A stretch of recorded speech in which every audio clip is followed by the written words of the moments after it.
नमस्कार, डेली 24 भारत देख रहे हैं आप। मैं हूं आपके साथ साहिल धुलिया। बुलेटिन की शुरुआत करते हैं। मुंबई में आयोजित financial express best banks award 2025 कार्यक्रम में केंद्रीय गृह मंत्री अमित शाह ने कई अहम मुद्दों पर खुलकर बात की। इस कार्यक्रम में महाराष्ट्र के मुख्यमंत्री देवेंद्र फडणवीस, उप मुख्यमंत्री एकनाथ शिंदे समेत कई प्रमुख हस्तियां भी मौजूद रहीं। शाह ने अपने भाषण में कहा कि भारत की अर्थव्यवस्था आज उन मजदूरों के पसीने से चल रही है जिन्होंने अपने हाथों से देश को बनाया है। उन्होंने जोर देकर कहा कि जो चीज़ भारत में बनती है वो स्वदेशी है और भारत को अब दुनिया का उत्पादन केंद्र बनाना होगा। अमित शाह ने बताया कि जब कई विकसित देश आर्थिक मंदी का सामना कर रहे हैं, उस समय भारत में एफडीआई यानी विदेशी निवेश में 14% की बढ़ोतरी दर्ज की गई है, जो कि एक बड़ा संकेत है कि दुनिया भारत की ताकत को पहचान रही है। तो भारत अमेरिका ट्रेड डील पर पूछे गए सवाल पर अमित शाह ने कहा कि बातचीत अब अंतिम चरण में है और एक हफ्ते के अंदर स्थिति साफ हो जाएगी। उन्होंने भरोसा दिलाया कि सरकार ऐसा समझौता करेगी जिससे भारत की अर्थव्यवस्था और मजबूत हो। तो दीपावली को लेकर शाह ने देशवासियों से 100% स्वदेशी सामान खरीदने की अपील भी की। उन्होंने कहा कि इससे न सिर्फ स्थानीय कारोबारियों को बढ़ावा मिलेगा बल्कि हमारी विकास को भी रफ्तार मिलेगी। इसके साथ ही उन्होंने जीएसटी पर भी विपक्ष की आलोचना का जवाब देते हुए कहा कि मोदी सरकार ने राज्यों को 14% विकास की गारंटी देकर इस सुधार को लागू किया, जबकि पिछली सरकार ऐसा नहीं कर पाई। कि हमारा अर्थतंत्र, हमारी इकोनॉमी ढेर सारे कंफ्यूजन के बीच में दुनिया के लिए एक ब्राइट स्पॉट के रूप में उभर कर आई है। दुनिया के परिदृश्य को एक बार सरसरी नजर से देखें तो दुनिया बहुत कठिन दौर से गुजर रही है। लोकतंत्र, लोकतांत्रिक व्यवस्थाओं और सिद्धांतों पर कई जगह पे लोगों का विश्वास डिग गया है। लीडरशिप पर भी विश्वसनीयता का संकट है। राष्ट्र की संप्रभुता और सीमाओं के बारे में भी ढेर सारे विवाद अभी चल रहे हैं और एक गहरा डीप पॉलिटिकल पोलराइजेशन भी वैचारिक और आर्थिक रूप से पूरी दुनिया में देखने को मिल रहा है। और उस वक्त भारत की इकोनॉमी का, भारत के अर्थतंत्र का एक वाइब्रेंट स्पॉट के रूप में, एक ब्राइट स्पॉट के रूप में उभर कर आना हम सब के लिए बहुत गौरव का विषय है और ये हम सबकी शक्ति को दिखाता है। उधर राजस्थान के जैसलमेर से एक बड़ी खबर सामने आई है, जहां पाकिस्तान के लिए जासूसी करने के आरोप में 47 वर्षीय हनीफ खान को गिरफ्तार किया गया है। यह गिरफ्तारी राज्य की सीआईडी इंटेलिजेंस टीम द्वारा की गई, जो लंबे समय से हनीफ की गतिविधियों पर नजर रख रही थी। बताया जा रहा है कि हनीफ, जो कि जैसलमेर के बासनपीर जूनी गांव का रहने वाला है, सोशल मीडिया के जरिए पाकिस्तान की खुफिया एजेंसी आईएसआई के संपर्क में था और उन्हें सेना से जुड़ी गोपनीय जानकारियां भेज रहा था। जांच में सामने आया कि हनीफ भारत पाक सीमा के पास रहता था, जिससे उसे मोहनगढ़ और घड़साना जैसे संवेदनशील क्षेत्रों तक आसानी से पहुंच मिलती थी। उसके पास से कई अहम दस्तावेज और पाकिस्तानी नंबर मिले हैं और आरोप है कि वो ऑपरेशन सिंदूर के दौरान भी संवेदनशील जानकारी साझा कर चुका है। ये मामला इसलिए भी गंभीर है क्योंकि 2025 में जैसलमेर से जासूसी की ये चौथी बड़ी गिरफ्तारी है।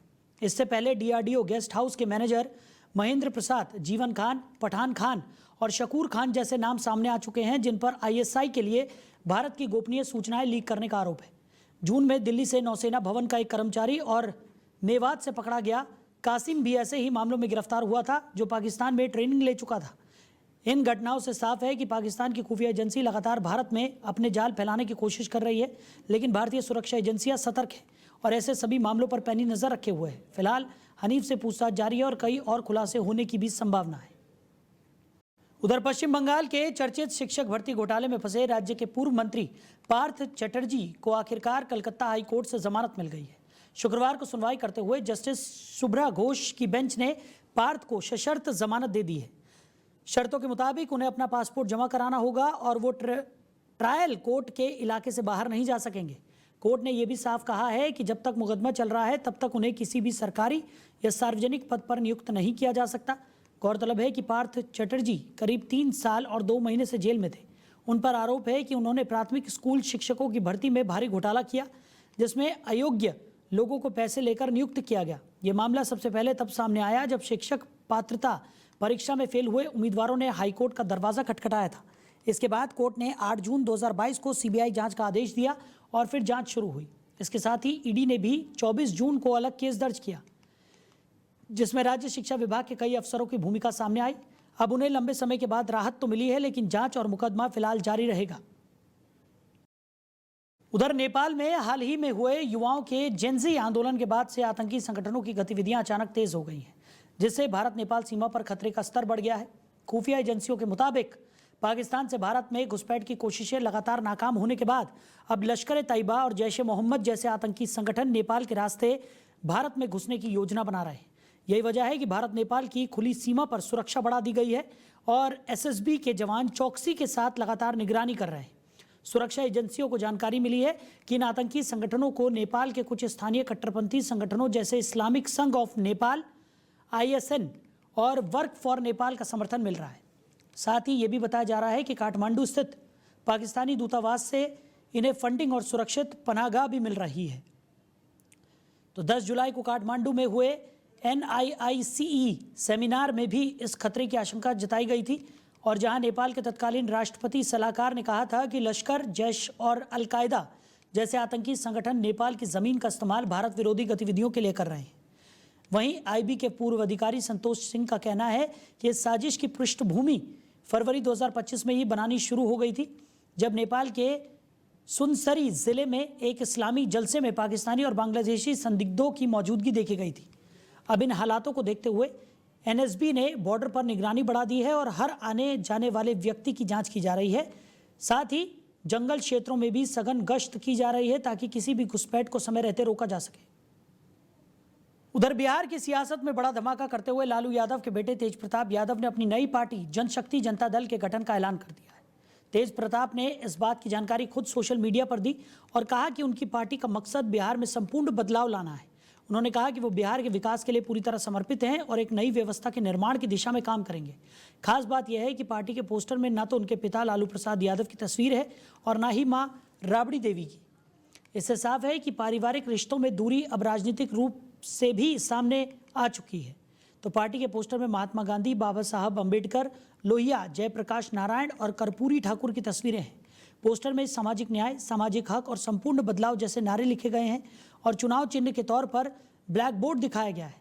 पोस्टर में एक स्लोगन भी दिया गया है, जन जन की शक्ति, जन जन का राज, बिहार का विकास करेंगे तेज प्रताप। तो बता दें कि तेज प्रताप यादव की कुछ तस्वीरों के वायरल होने के बाद RJD से उनके रिश्ते बिगड़ने लगे थे और पार्टी से दूरी बढ़ गई थी। अब उन्होंने पीली टोपी और नए रंग के साथ अपनी अलग सियासी राह पर कदम रख दिया है, जिससे बिहार की राजनीति में हलचल और गहराने की संभावना है। उधर मध्य प्रदेश के छतरपुर जिले से एक ऐसा मामला सामने आया जिसने सरकारी स्वास्थ्य व्यवस्था की पोल खोलकर रख दी है। बक्सवाहा के कुशमाड़ गांव में रहने वाला 5 साल का शिवम अहिरवार उल्टी दस्त से पीड़ित था। परिजन उसे स्थानीय अस्पताल ले गए, जहां डॉक्टरों ने उसकी हालत गंभीर बताई और इसलिए उसे दमोह रेफर कर दिया गया। परिजन तुरंत 108 एम्बुलेंस सेवा से रवाना हुए, लेकिन रास्ते में जुझारपुरा गांव के पास शिवम की तबीयत और बिगड़ गई। इस दौरान एम्बुलेंस चालक ने अमानवीयता की सारी हदें पार करते हुए मरीज और परिजनों को बीच रास्ते में उतार दिया और खुद वाहन लेकर चला गया। लाचार परिजन बच्चे को गोद में उठाकर पैदल गांव लौटे, मगर तब तक बहुत देर हो चुकी थी। जब वो दोबारा बक्सवाहा अस्पताल पहुंचे तो डॉक्टरों ने बच्चे को मृत घोषित कर दिया। इस दर्दनाक घटना ने पूरे इलाके में गुस्से की लहर फैला दी है। अब प्रशासन ने जांच के आदेश दे दिए हैं और साथ ही दोषी चालक के खिलाफ सख्त कार्रवाई की बात कही है। खराब हो गई तबीयत सब फिर लेके भागे सर होते से सब बेटा ने गेल में दम तोड़ दिए। आधे प्याली में सुनहरा के घटिया निकले हैं, आदम तोड़ दिए बेटा ने। सर एक कल एक बच्चा एडमिट हुआ था उल्टी दस्त के केसेस में। 5 साल का शिवम अहिरवार था, जिसको प्राथमिक उपचार कर दिया गया था।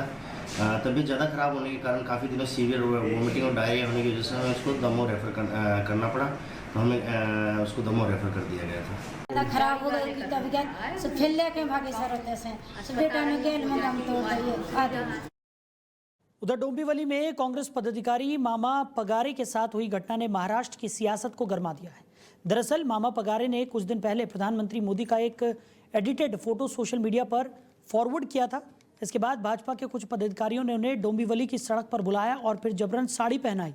ये घटना न सिर्फ अपमानजनक थी बल्कि गंभीर रूप से राजनीतिक तनाव बढ़ाने वाली भी बन गई। इस बीच कांग्रेस के वरिष्ठ नेता राहुल गांधी ने खुद मामा पगारे को फोन किया। उन्होंने कहा कि मामा घबराइए मत, कांग्रेस आपके साथ है। राहुल ने बताया कि उन्हें बाला साहेब थोरात ने पूरे घटनाक्रम की जानकारी दी थी और इसीलिए वो सीधे संपर्क में आए। उन्होंने ये भी कहा कि मामा पगारे ने 50 साल से पार्टी के लिए काम किया है, इसलिए उन्हें उन पर गर्व है।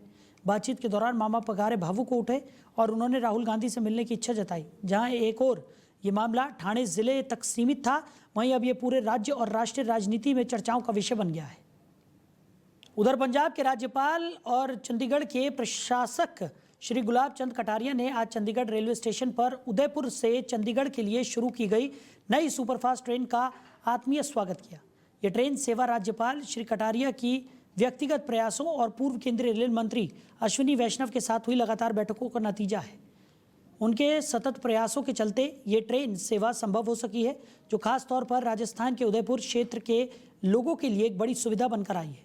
इससे न केवल उदयपुर और चंडीगढ़ के बीच सीधा रेल संपर्क स्थापित होगा, बल्कि दोनों शहरों के बीच पर्यटन, व्यापार और लोगों की आवाजाही को भी नई रफ्तार मिलेगी। इस द्विसाप्ताहिक सुपरफास्ट एक्सप्रेसवे ट्रेन को 25 सितंबर को प्रधानमंत्री नरेंद्र मोदी ने बांसवाड़ा से वीडियो कॉन्फ्रेंसिंग के जरिए हरी झंडी दिखाकर रवाना किया था।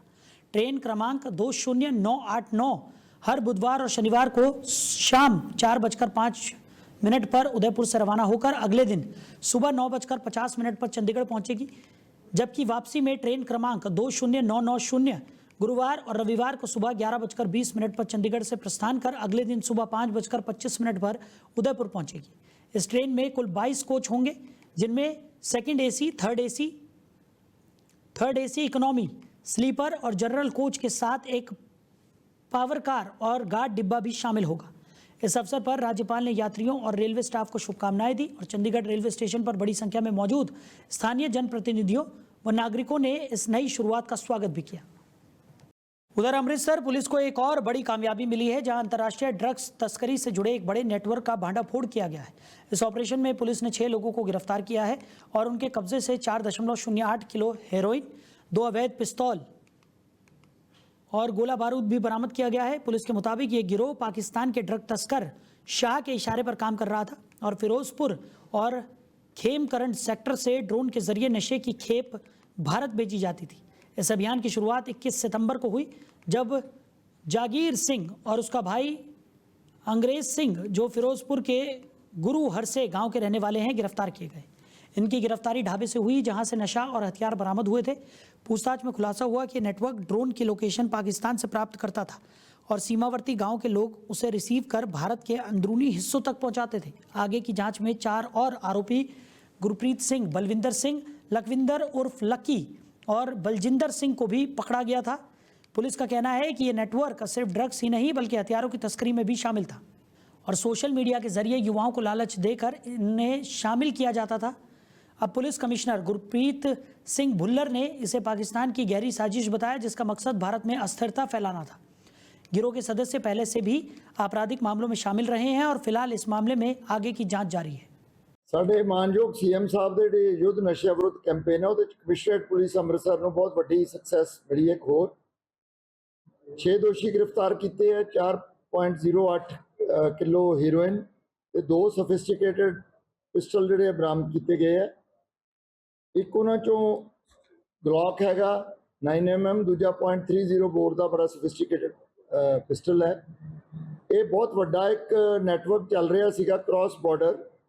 ਜਿਹੜਾ ਸ਼ਾਹ ਨਾਮ ਦਾ ਬੰਦਾ ਇੱਕ ਨੋਟੋਰੀਅਸ ਸਮਗਲਰ ਹੈ ਪਾਕਿਸਤਾਨ ਦਾ, ਉਹ ਚਲਾ ਰਿਹਾ ਸੀਗਾ। 2 ਸੈਕਟਰ ਸਾਡੇ ਬਾਰਡਰ ਦੇ ਇਹਦੇ ਚ ਇਮਰਜ ਸਾਹਮਣੇ ਆਏ ਨੇ, ਇੱਕ ਫਿਰੋਜ਼ਪੁਰ ਸੈਕਟਰ, ਇੱਕ ਖੇਮਕਰਨ ਸੈਕਟਰ। ਸੋ ਇਹ ਸਾਰਾ ਜਿਹੜਾ ਇੰਟੈਲੀਜੈਂਸ ਲੈਡ ਆਪਰੇਸ਼ਨ ਸੀਗਾ, ਸਾਡੇ ਮਾਨਯੋਗ ਸੀਐਮ ਸਾਹਿਬ ਦੇ ਜਿਹੜੇ ਯੁੱਧ ਨਸ਼ਿਆਂ ਵਿਰੁੱਧ ਕੈਂਪੇਨ ਹੈ। वहीं लद्दाख के सोशल एक्टिविस्ट और पर्यावरण कार्यकर्ता सोनम वांगचुक को हाल ही में लेह में हुई हिंसा के बाद राष्ट्रीय सुरक्षा कानून यानी कि NSA के तहत गिरफ्तार कर लिया गया है। उन पर आरोप है कि उन्होंने हिंसा भड़काई और क्षेत्र की सुरक्षा के लिए खतरा पैदा किया, इसलिए उन्हें हिरासत में लिया गया है। सोनम वांगचुक लंबे समय से लद्दाख के विकास, पर्यावरण संरक्षण और सामाजिक न्याय के लिए सक्रिय रहे हैं, लेकिन उनकी सक्रियता कई बार प्रशासन से टकराई है। उनकी गिरफ्तारी को उनके समर्थक राजनीतिक दमन करार दे रहे हैं, जबकि प्रशासन इसे कानून व्यवस्था बनाए रखने के लिए ज़रूरी बता रहा है। एनएसए के तहत उन्हें बिना पुलिस पूछताछ के लंबी अवधि तक हिरासत में रखा जा सकता है। फिलहाल जेल में स्थानांतरण या अन्य व्यवस्था पर फैसला होना बाकी है और इस मामले की जांच और न्यायिक प्रक्रिया भी लगातार जारी है।